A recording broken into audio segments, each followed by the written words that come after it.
Yeah. And I think one of the things that is challenging, we have a handful of people who I'd say are really specialized. But I think one of the hard things about being a pen tester is a lot of times you still have to be a pinch hitter, be able to contribute beyond just the thing you're the most specialized in. Mm.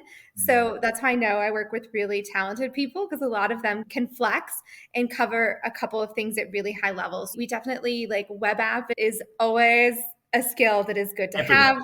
Yes. The demand high. I tell everybody, maybe you started out your career in network and you have great education, but being able to build on that and move to web app, the world is your oyster. Mobile, we definitely have an uptick there. We're seeing more hardware and product Keep up security. social network. Super fun. Sometimes, like some of the red teaming where you need to be physically on site, it can be a little different and a little limiting in where we hire, because if you're handling like very large hardware and you have to go on site, that's a thing. If we're sending hardware to you, Yeah. we have to take into account where you are and the security. So cloud is another thing we're seeing a really big uptick in, and that's something we've really looked to upskill people internally in. We have a lot of people internally who are like, I want to get better at this. We have a couple of experts, and we've been investing really heavily in mentorship, because I still think, like, when I went to the market to look for somebody at the senior level in cloud, it was challenging to find somebody who was a pen tester with that really high level of cloud. Either like they were a pen tester and the gap was cloud, or they're really strong with cloud and the gap was the pen testing. That was what I found on the market, and definitely a good place to position yourself if you're trying to decide where to position yourself.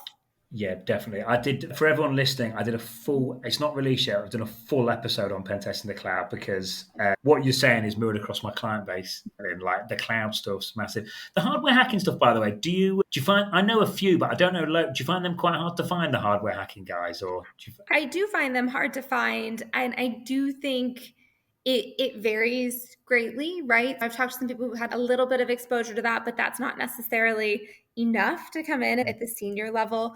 Some of the people I know who've gotten good at it have done it partially on their own and through tinkering and through going to like labs within their community. So I think that there might not always be a ton of those hands-on projects, but it's definitely an area where you can build your own foundation too. You don't have to have a company spoon feed it to you. I think that some of the people I know who are good at it are passionate about it. They've been pursuing it in their free time, and then they ramp up.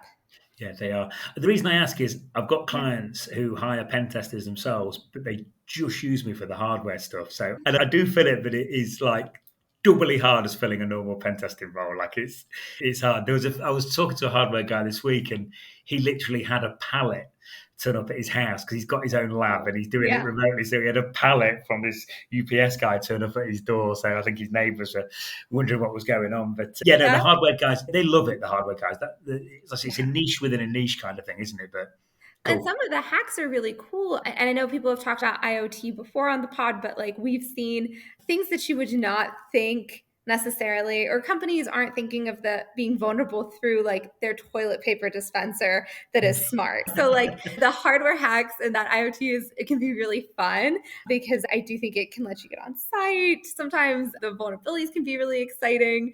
And there is sometimes a pretty broad attack surface.